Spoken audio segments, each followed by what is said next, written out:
Hello, welcome to Confessions of a Frustrated Game Master. I am Robert the Narrator, and thank you for joining me for another episode of Confessions. Well, we started from the bottom and now we are here. We have reached the top 3 games in my top 10 favorite RPGs of all time. These next 3 episodes, these next 3 games, introduced me to the hobby, determined my preferences of game and genre and system, and also formed my opinions from my earliest days in the hobby to today. So these next 3 games are really important. I really love these games, and I want to jump right in with game number 3, and that game is Exalted First Edition by White Wolf Games Studios. Exalted was published in July of 2001. So what drew me to Exalted?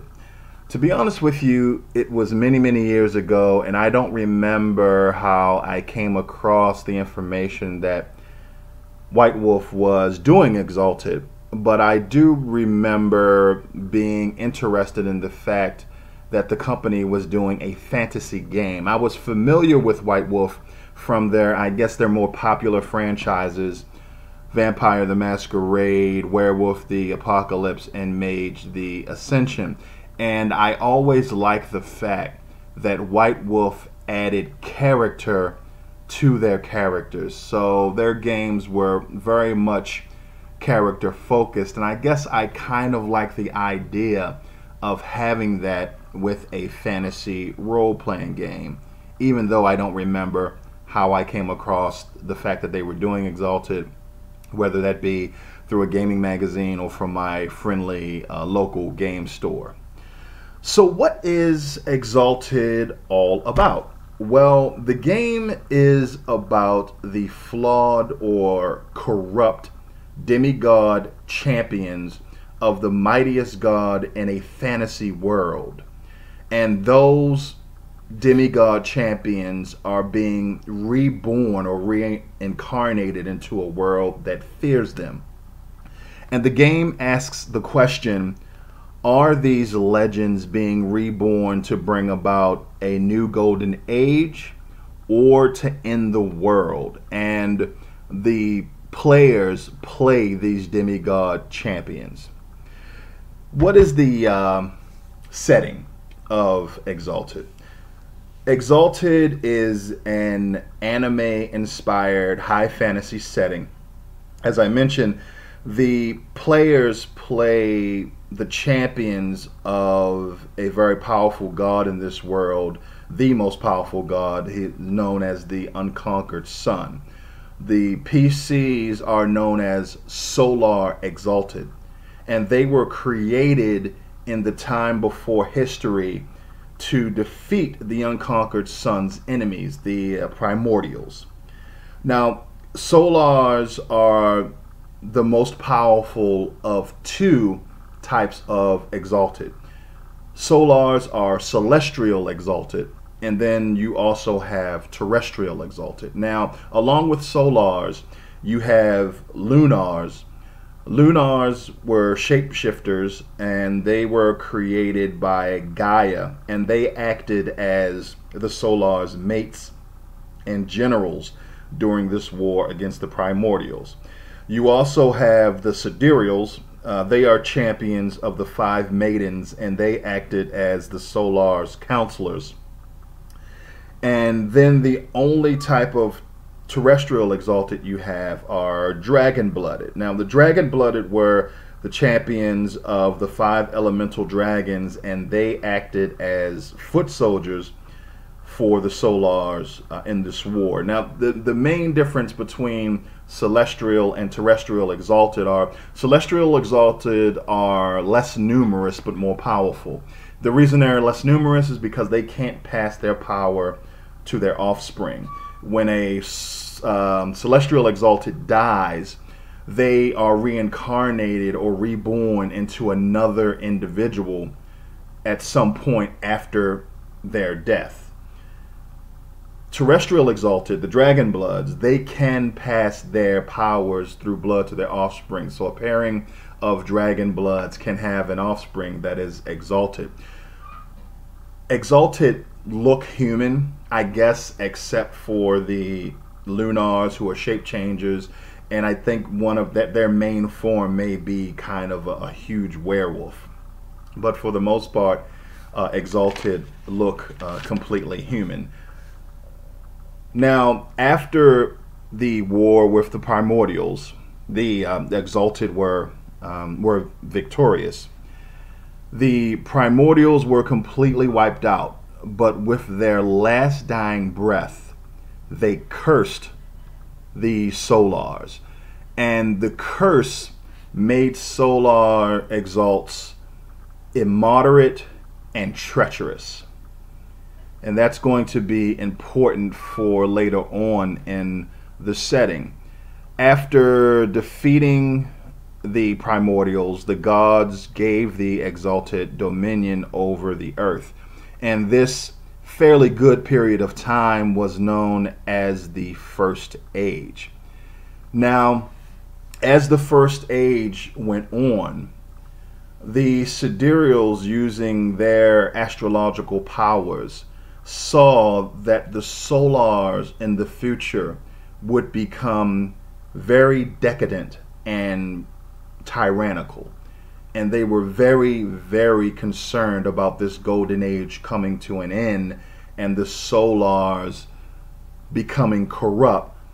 So they convinced the dragon-blooded to attack and destroy and usurp the power of the Solars to save the rest of creation from the Solars' tyrannical corruption. The dragon-blooded went along with this plan, and with their greater numbers destroyed the Solars. Of course, the Lunars, the Solars' mates and generals, attempted to defend their mates and were also destroyed. Some Lunars fled to the outskirts of creation, out into the wilds, and their mates and companions were destroyed by the dragon-blooded. And the dragon-blooded took over all of creation. The sidereals were very tricky. They cast a very powerful magical spell that wiped their existence from history, their treachery from history, and after wiping their existence from the world, they set themselves up as the heads of the most powerful religion in the setting, the Immaculate Order. And the Immaculate Order preached the superiority of the dragon-blooded and the corruption and evil of the Solars. They also set up what is called the Wild Hunt. As I mentioned, with Celestial Exalted, after being killed, they will eventually reincarnate. So using their magic, the sidereals and the Wild Hunt and the dragon-blooded were able to hunt down any reincarnated Solars and put an end to them so they could not come back into the world. After the usurpation of the Solars, the setting up of the Immaculate Order, and the Wild Hunt, another huge event in the setting occurred. This was called the Great Contagion. And the Great Contagion was a plague that wiped out 9 out of every 10 individuals in the setting. But the thing that made the Great Contagion even worse is that the defenses of all of creation, the magical defenses that sat at the heart of the world, which protected creation from incursions from other dimensions outside of creation, were left unmanned because of the devastating number of people that were wiped out. This weakened the defenses of the world, and creatures from outside of creation, fair folk and other warped entities, were able to enter into the world and wreak havoc and chaos and warp and destroy portions of creation. And if it were not for the actions of a brave dragon-blooded woman who entered the areas where the magical defensive devices existed and bravely reset those barriers and magical defenses, pushing the fair folk and other entities back out of creation to the edges of the world, things would have gone really, really bad. And this dragon-blooded woman, after that heroic effort, set herself up as the Scarlet Empress, ruler of all of creation. She set up tributaries throughout the entire world, and she reigned for close to 800 years. Then, after 800 years of ruling, after saving all of creation, one morning, the Scarlet Empress disappeared inexplicably. Because there was not a line of succession set up, as you can imagine, the dragon-blooded fought amongst themselves to fill that power vacuum. So the dragon-blooded pulled back to the Imperial Isle in the center of creation. The tributary states that would send tribute to the Scarlet Empress stopped doing so, but most importantly, the wild hunt was neglected. This allowed reincarnated Solar Exalted to reemerge in the world, albeit into a world that fears them, that has a religion that says that they are tyrannical and corrupted, but they were coming back. And that is the world that the Solar Exalted and the player characters adventure in. A world that fears them, a world that hunts them, even though they are incredibly powerful. So you have a lot of power as a player character in Exalted, but you can't always display that power. One great aspect I love about Exalted is what they call caste marks. Solar Exalted in particular are broken down into different castes. You can think of them as maybe character classes. You have a dawn caste and a night caste. I'll talk a little bit about that later on when I'm talking about character creation. But essentially, to power their special abilities, which they call charms, Solar Exalted must spend essence to power those abilities.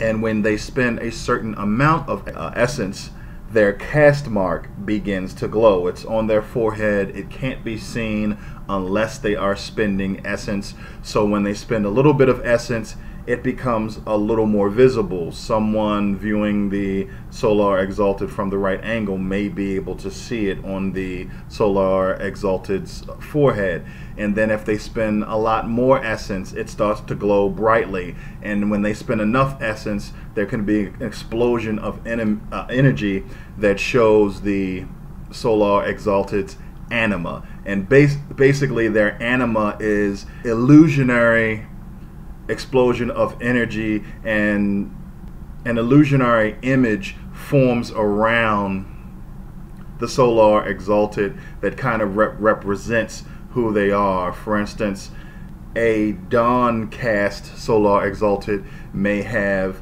a huge bear form around them. A Solar Exalted has to be really careful when they use their powers, because they are adventuring in a world or trying to exist in a world that fears them and wants to hunt them down. I really, really love this setting. Now I want to talk a little bit about the mechanics. Now the core task resolution mechanics for the game are fairly simple and straightforward. If you're familiar with White Wolf games, you are familiar with their attribute and ability system.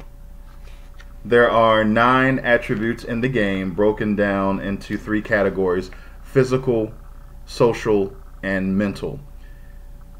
Under the physical category, you have strength, dexterity, and stamina. Under the social attributes, you have charisma, manipulation, and appearance. And under mental, you have perception, intelligence, and wits. All of those attributes are rated from 1 to 5. They all start at 1, so you get 1 point or dot for free. If you're familiar with White Wolf games, you may be able to see here all of the attributes have 5 dots next to them. The first dot is filled out.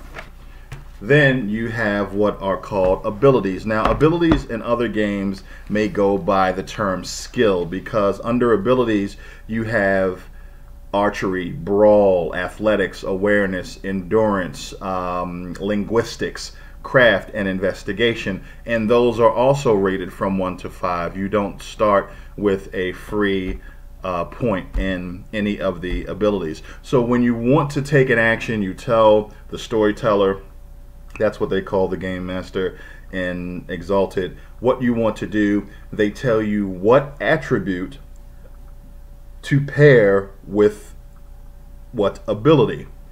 And for every point or dot you have in that combination of attribute and ability, you roll a 10-sided die.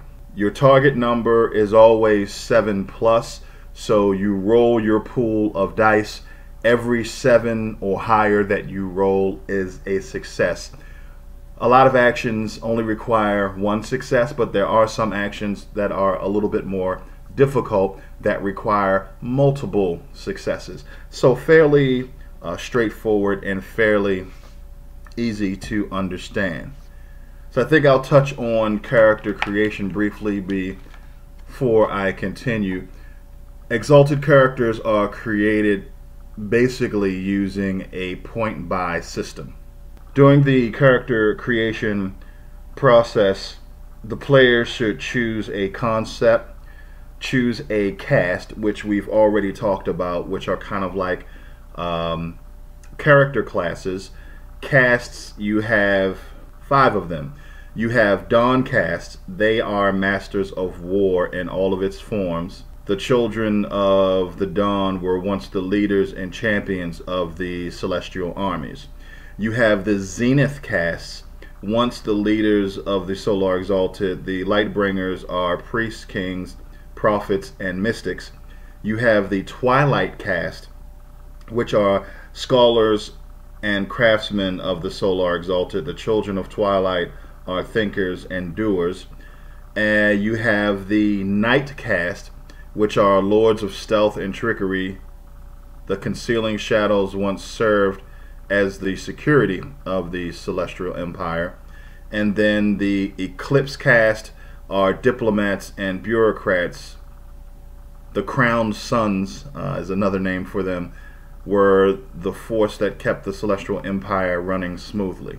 You choose a concept, you choose a cast, and you choose a nature. And this is where White Wolf really shines when I mention giving characters character.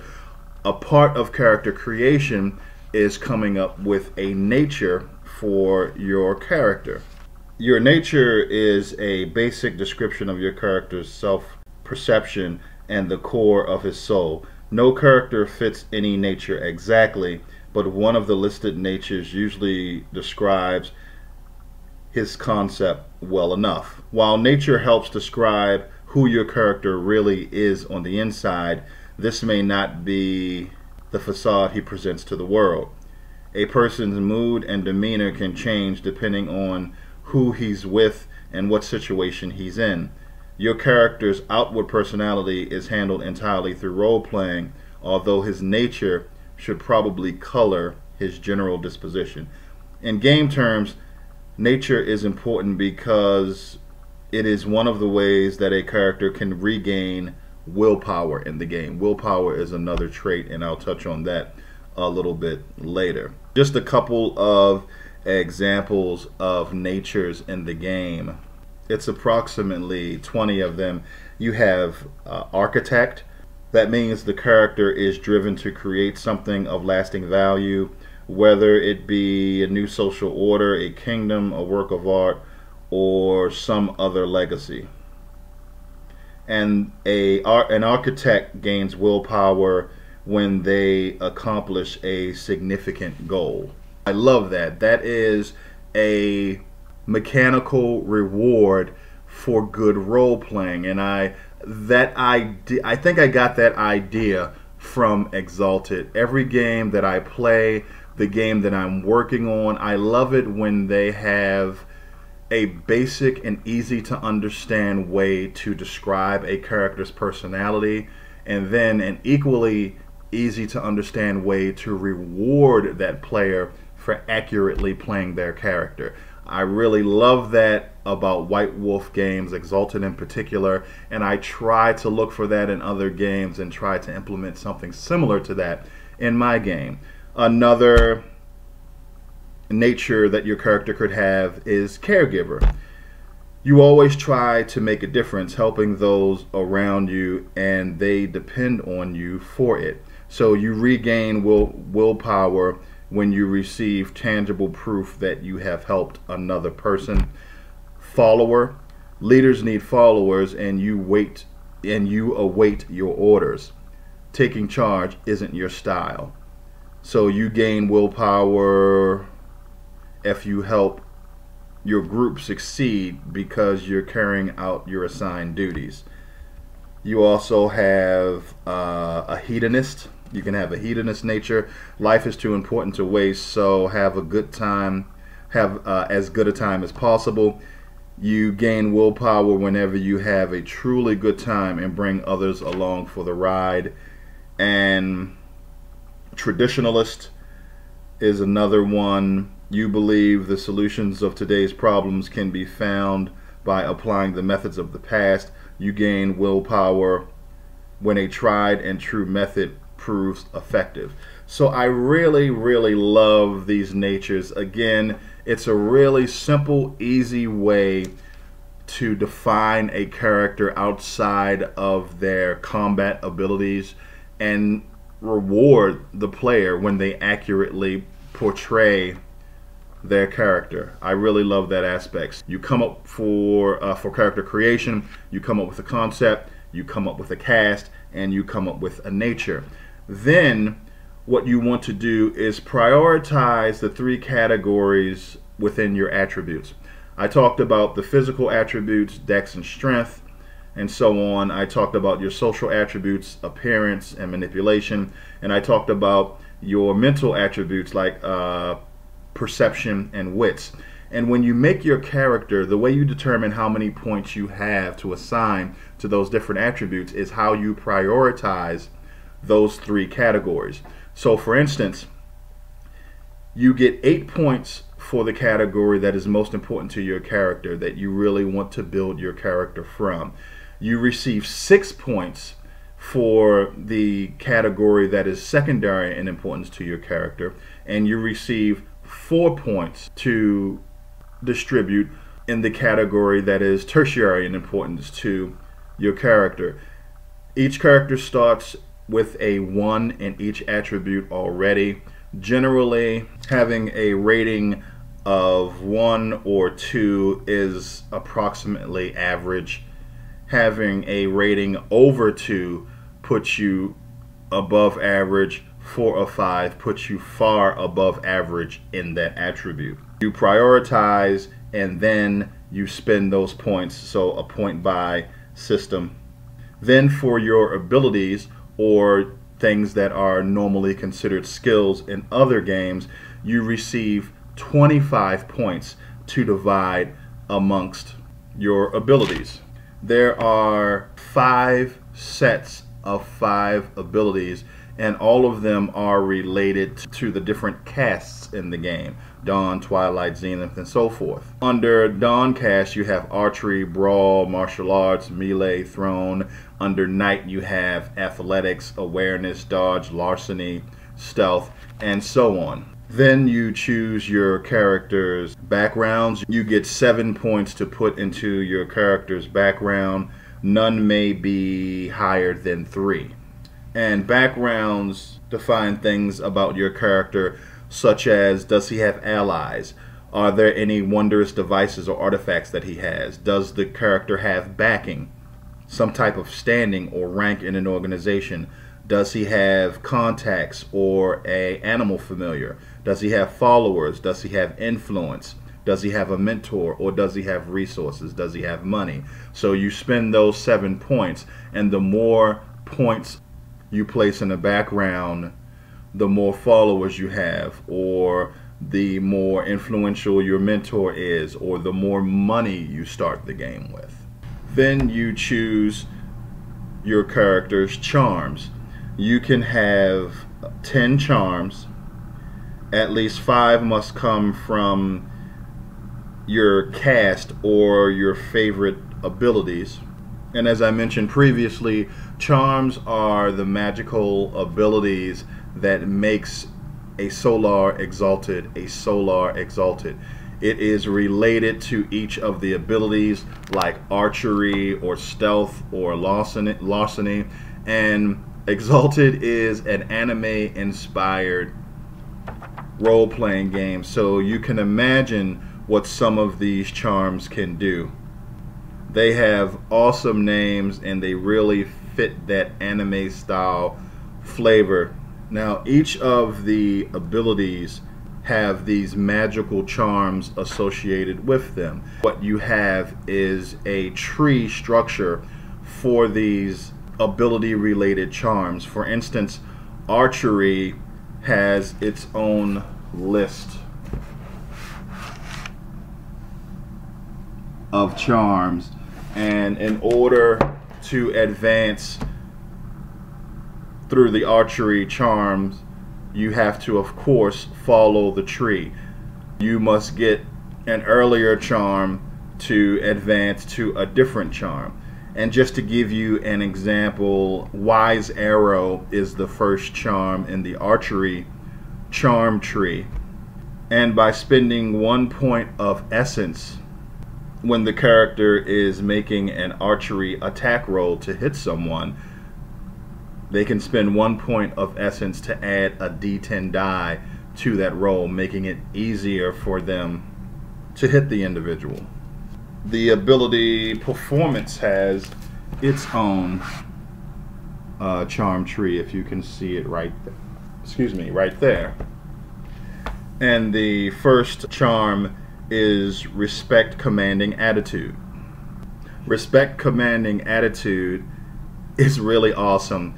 You can spend 5 essence, and this charm allows the character to command the respect of an audience. While they may not be swayed by his arguments or impressed by his performance, they will pay him heed and refrain from heckling him or leaving the venue in significant numbers prior to the end of the performance. These charms cover a wide range of areas. They're not all combat, they're not all social, they're not all mental, but they all represent the powerful ways in which the Solar Exalted can affect the world. And as I said, when you're using your charms as a Solar Exalted in this world that fears you, you must be very careful to not reveal that you are a Solar Exalted. The game has personal essence that a character can spend, and then they also have peripheral essence that they can spend. Personal essence can be safely spent. If you spend personal essence on a charm, you're good to go. However, when you have to dip into your peripheral essence to power any of your charms, that's when your true nature could be revealed. When you spend peripheral essence as a Solar Exalted, if you spend 1 to 3 points, The character's cast mark glitters and is visible from certain angles. Anyone seeing the Exalted may make a perception plus awareness roll at standard difficulty to notice the cast mark. The character can use stealth to try to hide it. However, if you spend 4 to 7 points at any one time, the cast mark burns and will shine through anything placed over it. It is impossible to mistake the character for anything but what he is. 8 to 10, the character is surrounded by a coruscant aura bright enough to read by, and his cast mark is a burning gold brand on his forehead. Stealth is impossible. 11 to 15, the character is engulfed in a brilliant bonfire of essence which burns from his feet to at least a foot above the character's head. Objects that come in contact with the aura may be left bleached or faded, as if they had been exposed to the sun for many days. The character is visible for miles. The cast mark will remain etched in the vision of anyone who sees it for minutes afterwards.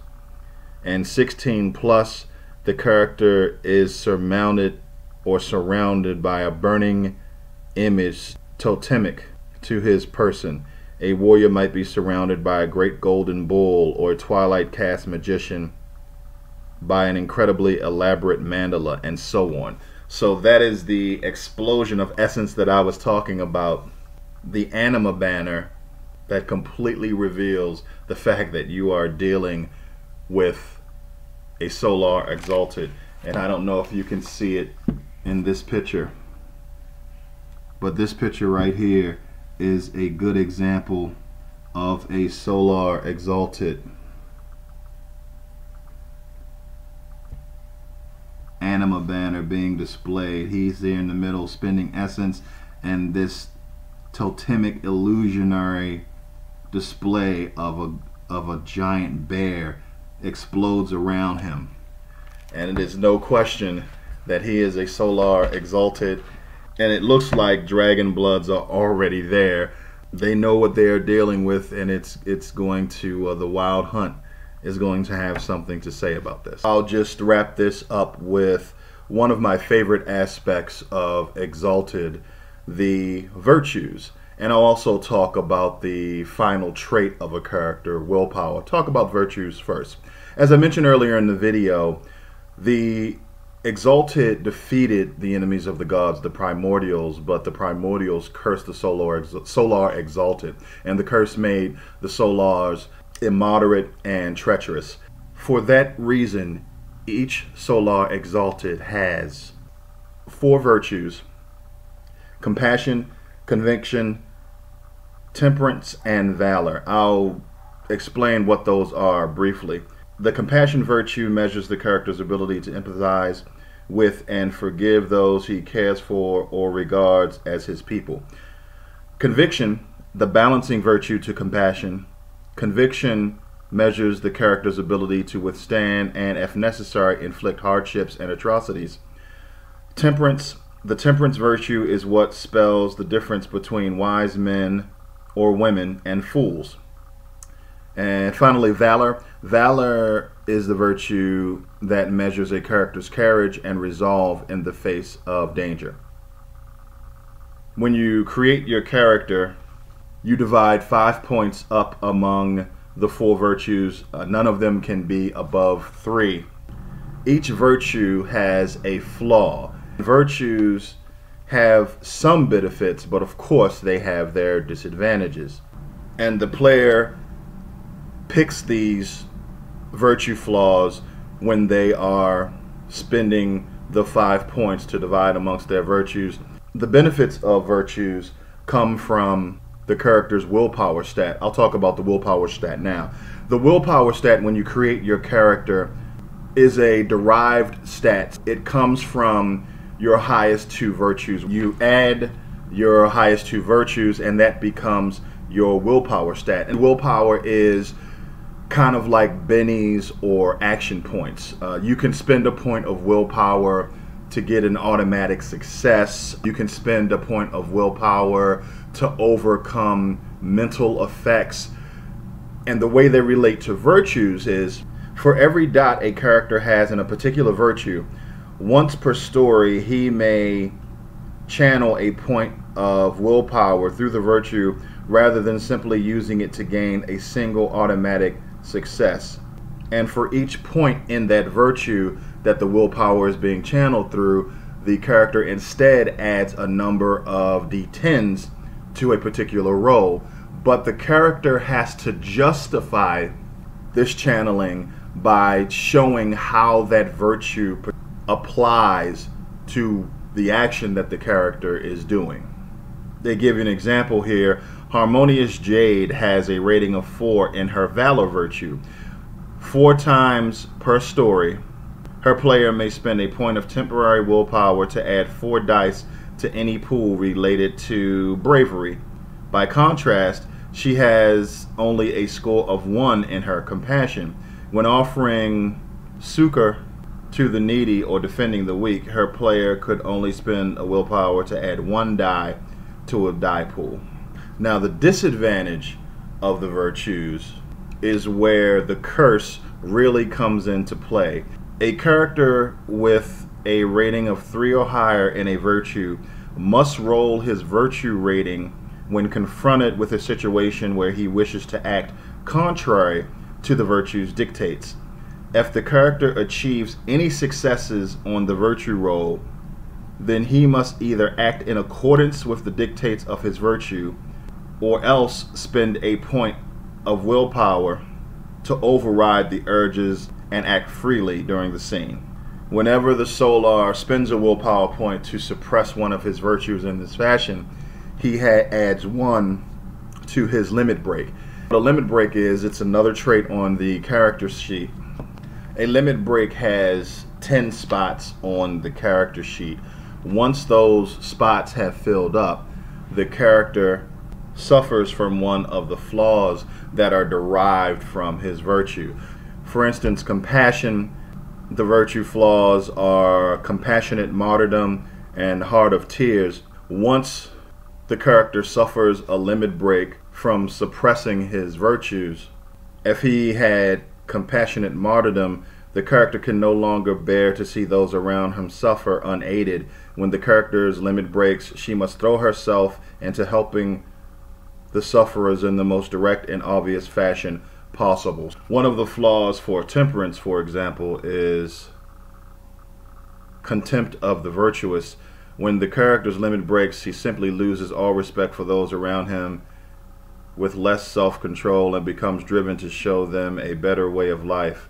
For a number of days equal to the character's temperance, the character treats those individuals he has previously witnessed overindulging or acting dishonorable as non-persons. This really demonstrates how the curse has made the Solar Exalteds very passionate beings controlled by their emotions.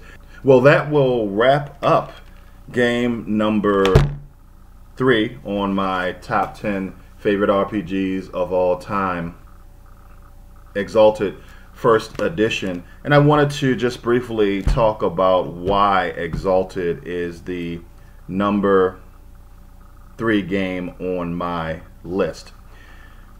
The reason for that is, firstly, I was impressed with Exalted because it was the first time I saw a person of color prominently depicted on a role-playing game cover. That was really, really great to see.